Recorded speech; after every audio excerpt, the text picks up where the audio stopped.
This week we mark 30 years since women were first ordained to the priesthood in this diocese at Hereford Cathedral on May the 7th, 1994.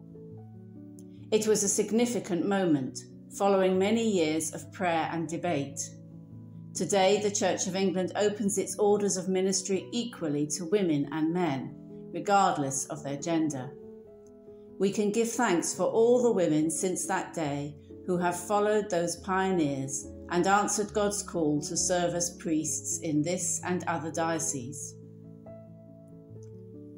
One of those first women ordained 30 years ago, Prebendary Frances Hancock, became Hereford's first Diocesan Advisor for women's ministry.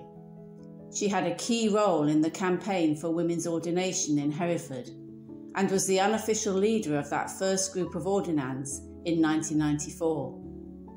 Sadly, Frances died last December, but she paved the way for many who came after her.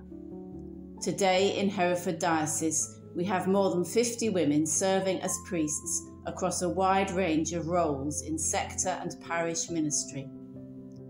Half of our incumbents and half of our rural deans are female. On Bishop's staff, we are blessed by the ministries of women priests, Dean Sarah, Archdeacon Fiona, Dr. Elizabeth Wild, our Director of Mission and Ministry, and our Bishop's Chaplain, Nicole Kinraid.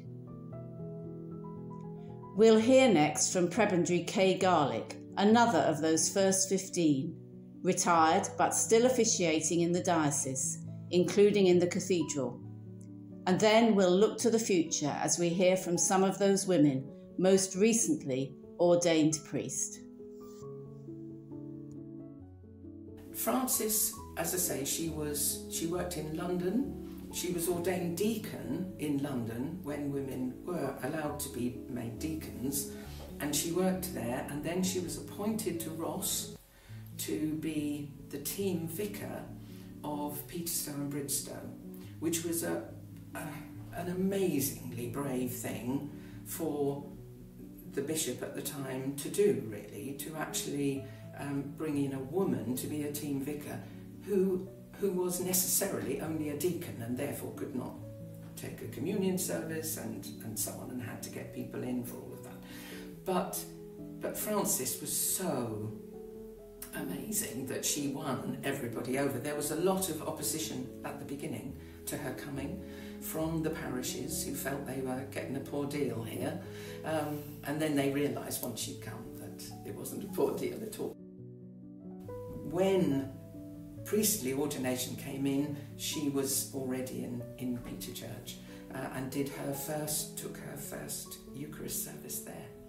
And then later, she was the first woman to preside at a Eucharist in the cathedral. And of course, she was the first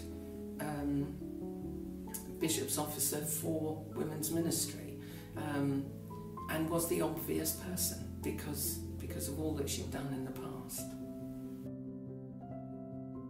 In 1992, General Synod voted to allow women's ordination to the priesthood, and it's also the year that I was born.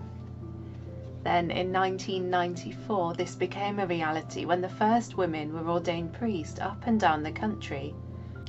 Because I was so young, I don't really remember a time without female priests in the Church of England, and so it was only when I began to explore ordination that I learned that it was such a recent development in the long history of our church.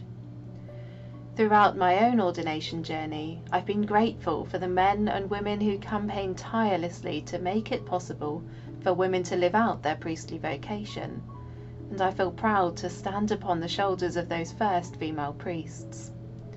I've been cheered on and encouraged by several women who were either in this first cohort or who had felt called long before 1992, but who had been unable to live out their calling until much later.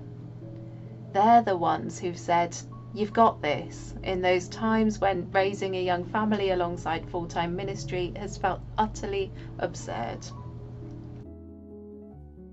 To be a woman priest in the Church of England is still not always easy, but I feel like I'm able to represent people that are not always represented. to be able to be a place of a safety for people, and to be able to meet people where they're at, and to be able to care for them. And it really truly is an honor and a blessing. It really truly is a place where I feel like am growing in the Lord. Not only am I able to see others grow in the Lord, and not only am I able to see them meet him for the first time, but I feel like I'm able to grow deeper in my relationship with him because of the ministry that I'm walking into. And so, while this is not always the easiest road to take, I am incredibly thankful for it.